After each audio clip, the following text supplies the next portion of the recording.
Hello, everyone, and welcome to our very first episode of this podcast. My name is Sameer Mathur. I'm from Careers and Care, and I've got brilliant Khushbu with me from SKG Consultants. Welcome, Khushbu. Thank you, Sam. Good morning. Good morning to Very good everyone. morning. Yes. So, yeah, I mean, as we were having a chat about the revised standards, we've been talking about it, almost on a daily basis now. So there are a lot of questions that people have out there. You meet a lot of people. I come across a lot of CEOs and compliance managers as well.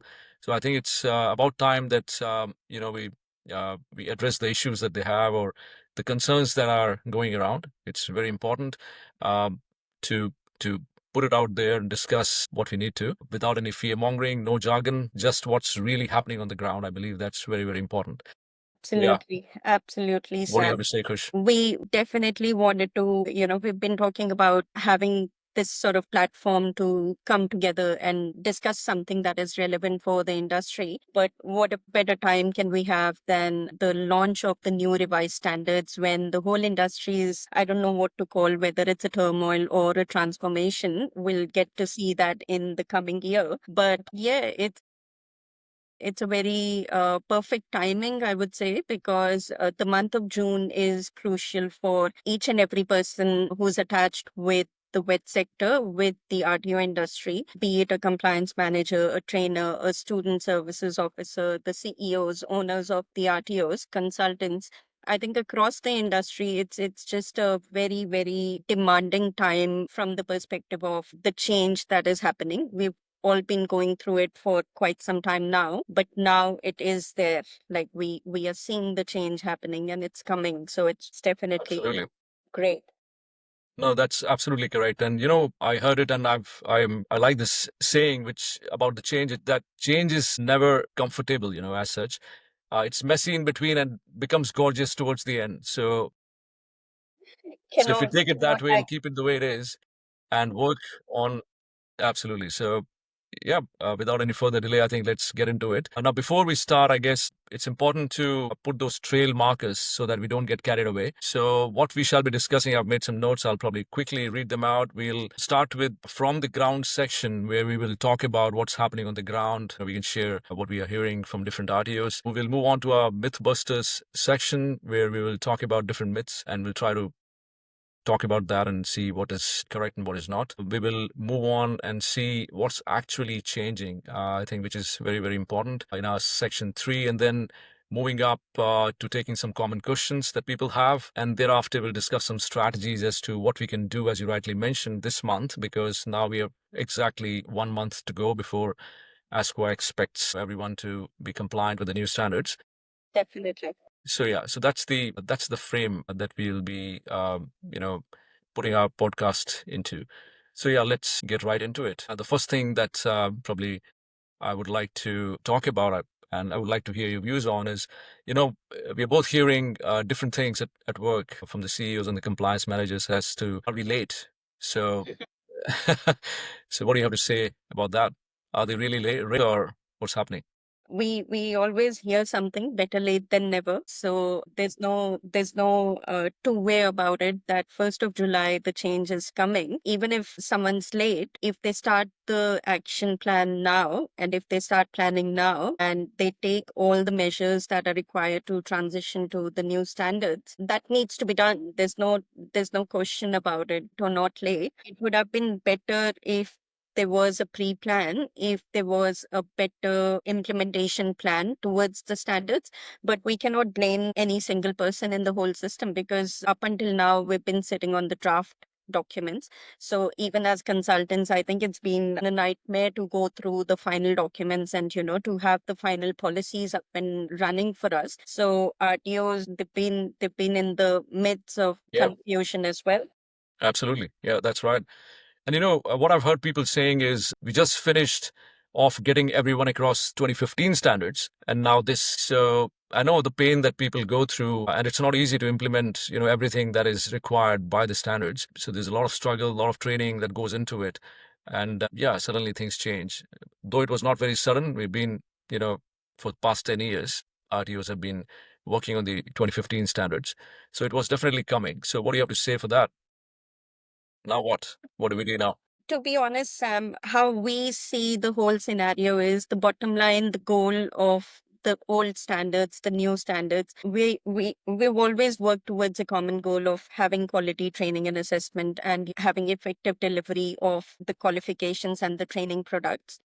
It's just the difference in how we look at it and how we put it on the document level. Now the new standards, they talk about more outcome oriented approach. We have the performance indicators lined up for the RTOs to exactly tell them what are the expectations of the regulator. Earlier it was more about the documents, it was more about the policies, but now a shift, and it's a very pleasant change. And I think with the changing times, it's very timely also, and it's very appropriate for the RTOs to understand that it's no longer about the documents. And from where we come and how I look at compliance, it's never been about documents. We always talk about compliance as a culture that is embedded within the organization. If you do not do something with an intent and with a goal to achieve something, it will always just remain on the paper and it will not get translated to your effective outcomes. Absolutely. No, And you're that's right. exactly what the new standards talk about. Correct, correct. And you and me know, and in fact, everyone knows that the bottom line is the graduate learning outcomes. That's the essence of VET, so to speak. And yeah, so if we target everything to make sure that, the learning outcomes improve, and that's what these standards do, I believe. They're not prescriptive, they are outcome focused. That's what is clearly mentioned in the standards. So yeah, let's get on to the next section, which is about busting the myths. So now, the first one is we can tweak the tasks and we are done. What do you have to say with that for that? Tweaking the task, I don't know what that would imply. It could mean anything, because it depends on who is tweaking the task and what is the intent behind it. So What is being now the tweaked? way quality outcome one talks about, that the training is structured and paced, and to support the wet students to progress and provide them sufficient time for instruction, practice, feedback, and assessment. I think that's become the bottom line of the change that is happening, because we are undermining the power of that line. And one simple performance indicator, nicely included in the quality outcome one of training, it changes the whole perspective of how you conduct your training. Because up until now, I've not seen RTOs providing any formal set of, I should not generalize it, but honestly, majority of the RTOs, the feedback concept used to come at the time of assessment. There was no feedback that was happening, formal or informal, at the stage of training of the students. So this is a very pleasant change, because this will make sure that even before the student actually jumps into the assessment part of the training and assessment, they actually practice and they have the skills to perform the assessment in a certain manner. And that will tremendously improve the outcomes that we achieve at the time of assessment. Emphasis on making sure the practice is done in a simulated environment, and they have enough time and they have enough instructions before that happens. That, I think, alone is a very, very massive change within the training and assessment part. And that can revamp your whole training and assessment strategy to come back to your myth that we need to buzz. Absolutely. Yeah. It's not a simple tweak, it's a mind shift of how you conduct your training and assessment, and that can lead to a complete transformation within your task. Correct. Correct. Absolutely. No, you very rightly put. And I believe just to add to that, preparation is the key, as we know. So if we allow time for the students to prepare before they get into the assessment stage, I think it'll always be beneficial for both the RTOs and the students as well, because that's when we'll be able to improve the learning outcomes at the end of the day. Because then we can structure the training based on the feedback. As you rightly mentioned, it's important to have the feedback on the training before they get into the assessment stage. And then we can tweak the assessment strategies or anything else that is required to make sure that the training is engaging and rightly paced. So, yeah, no, that's absolutely perfect. Self assurance is just more forms. Now, what do you think about that? Which I believe is not the case, just to put my thoughts around. It's all about, I think, reflecting, reviewing, and improving your systems. That's what self-assurance is all about. And you got to create a framework that supports that purpose. And not just a framework, you got to make sure that people understand that framework. Sorry. And then there's a culture of internal quality, which basically supports that cause. So it's important to make a cultural shift. I think uh, RTOs need to consider that as well while they are transitioning into the new standards. Yeah.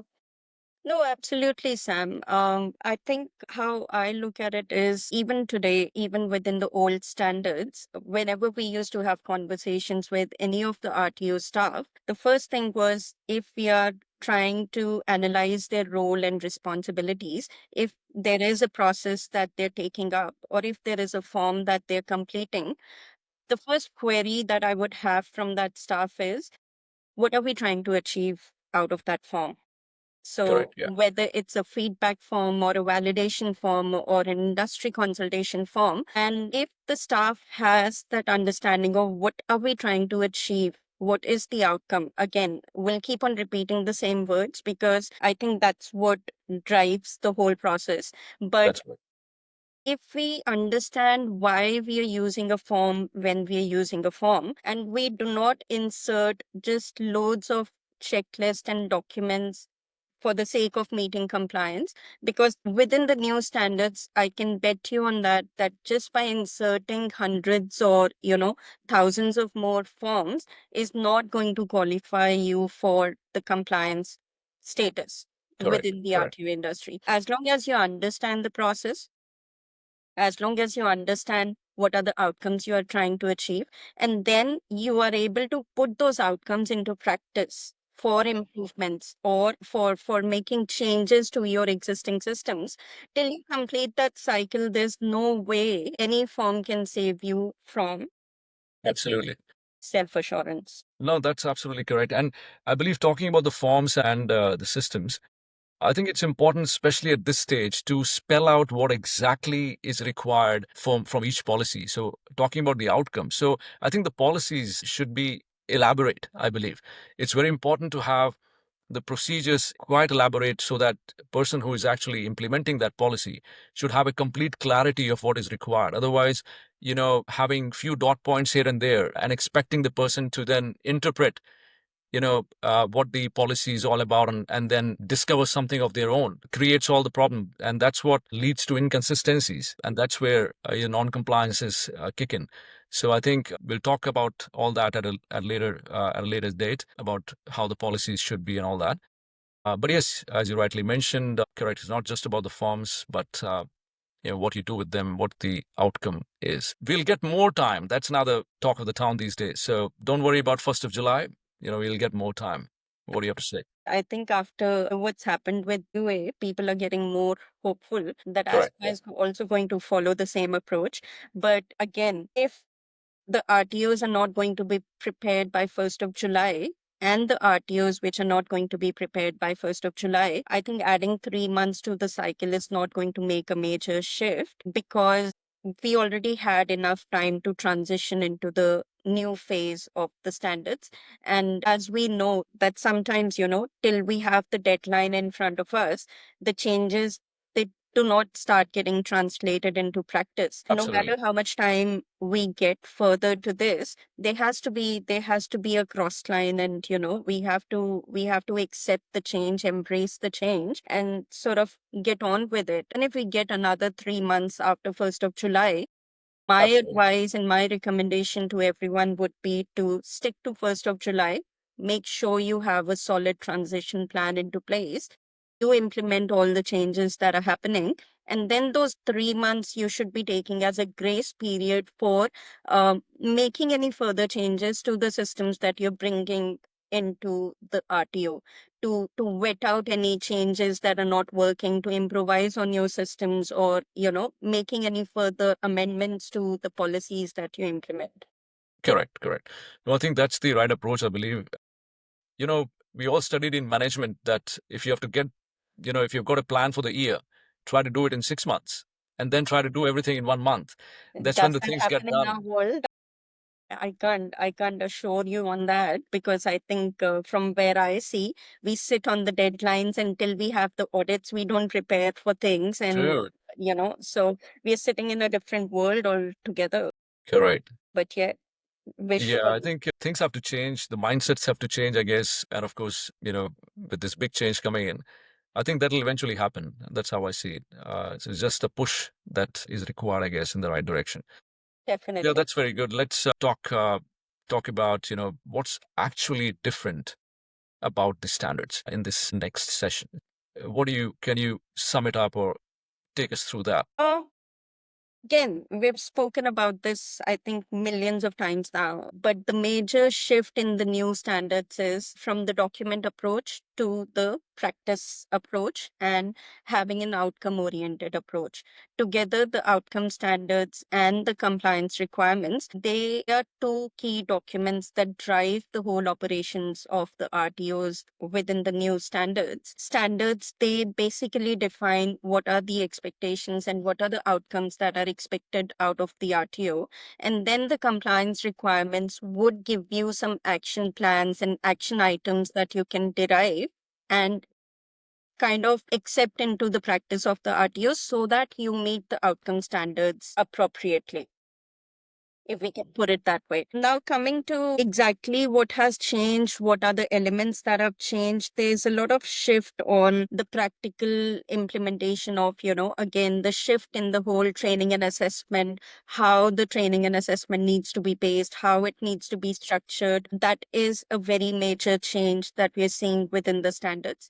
Then we talk about facilities and equipment. That's always been there. And honestly, if some RTOs have been through the audits in the last 12 to 18 months window, they would have experienced this shift already within the audit approach. In, Correct. Yeah. in the recent performance activities, we've seen that shift of, to have a self assurance system in place, to have a continuous improvement register, not just like a register, not just with the entries, but how did you actually implement those continuous improvement measures into practice to bring some improvement within the RTO? So that how has already been a buzzword in the last 12 to 18 months within all Yes, that's right. performance activities. What are your thoughts on it, Sam? No, absolutely. I mean, that's how I see it as well. So it's all about, I think, what, how, and who, if you look at these standards. And I think it's nothing, out of the blue that's coming forward now. RTOs are already very much doing what is required, I believe. But of course, things have to change for good, for in the direction where we focus more on the outcomes than being very, very prescriptive. I think talking about, you rightly mentioned about the training and assessment strategies and the changes that are coming to that in that section, in that area. And one big change that I've seen is, this most of the RTOs I've seen have this habit of talking about industry engagement in particular. Get a form, get it ticked up. Of course, they have got people they know in the sector who come forward and fill up the forms, and all that is happening. But then the good part, which I like, is it's getting beyond that. It's reaching a sustainable point where you have to show how your industry engagement strategies are sustainable. I think that's very, very important because industry drives the vocational education. We all know that, and it's got Definitely, a direct impact on the learning outcomes of the graduates that we definitely. have. And I think the selection of the industry participants, that's a great pick from my side as That's well, that's because really good. I used to ask that question to the RTOs, when they used to bring some industry participants to us. How did you select them? What was the reason that you picked them up? Yeah, So there was no right or wrong answer there, but that is something that is just abstract, and they pick up the contacts from their understanding who would connect with the qualification or something. But yeah, to put that in black and white and have that thinking process even before you approach the industry to actually get their feedback is a great initiative from where I see, because yeah. now even before we reach out to the participants, there would be a well thought strategy put in place by the RTO to making sure that the people that they're approaching and the feedback that they're gathering is impactful and meaningful for the qualifications that they're planning to run. Absolutely. I think that's a very, very valid point because it's important to select the right consultant. Yes, And if you can spell that very clearly based on the the outcomes of that qualification and the level of experience that the consultant must have before you go out and reach out to them and take their advice. I think that's again a very, very good thing that is going on. And I think the other thing that I like is the feedback pacing and the student readiness, how the standards focus around, as we spoke about this just about a minute ago, feedback at different stages. So making sure that, yes, there's a feedback loop which helps to pace the learning as well. That's very, very important, and adjust it as the learners go through from training through the assessment and moving forward. And, and eventually it'll help building a reasonable amount of time for instruction, practice, and feedback before the assessment, which in definitely, fact is a very important factor if we really want to make sure that the graduate outcomes are the best. So definitely. that's absolutely correct. What are your thoughts on the document management, the shift that is happening to retaining the assessment paperwork for the 2 years window Yeah, after the yeah, assessment is completed? yeah. What are So your I think thoughts on that? And how is the market reacting to it? that's I would say that would become one of the pain points as I see it, because from 6 months to 2 years is a big Correct. jump. Yeah. It's a very big jump, and most of the RTOs are now in a habit of focusing on those 6 months period to change that habit and to change that the whole framework. I Hmm. think that'll be a bit of a challenge, I guess, because that'll have its impact on administration, the back end, the trainers, and the students, and eventually the quality of training that is being imparted, Yep. I guess. So yeah, I mean, but I believe it's a very positive thing because there's no reason why you would not keep the assessments for Exactly. long. That's exactly what my point is, that once the student has completed the assessment, whether you lock it in for 6 months, I understand administration point of view, but these days, 95% of the clients that we work with, they've got scanned copies into the system locked in. So there's no reason why that should not be possible for them. So I'm trying to address it as a norm that this needs to be done regardless. You should have access to the student records and assessments beyond the period of 6 months anyway. But it's a very, I think it's going to be interesting to see how it folds Yeah. out on the floor. Yes, yes, that's absolutely correct. Yeah, moving forward to the next one. Are you too late? Are we too late? That's what is one of the burning questions out there. Now that we only have 1 month to go, are we too late? What do you have to say? What options do we have? As I said, better late than never. You start Correct. now and you get it all done. It's not any effort that you make towards the transition is not going to go waste. So the more we delay it, the more we postpone it, the more difficult and more messy it's going to be for the RTOs to decode it. Because if they're not in mind frame of spending time on it now, it's going to be a hard yard for them after 1st of July. And how I see it happening is that there's not going to be any mercy after 1st of July on whether you understand the standards or whether the standards have just recently been implemented, or there going to be no exemptions. If you have a performance activity, you have to have that understanding of the new standards, and that's it.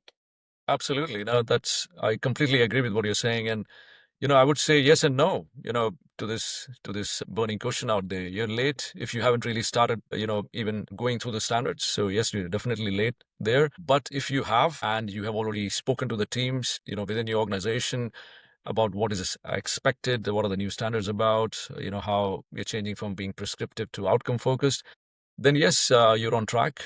I believe no one expects to achieve 100% compliance right on day one. It's ongoing continuous improvement, I believe.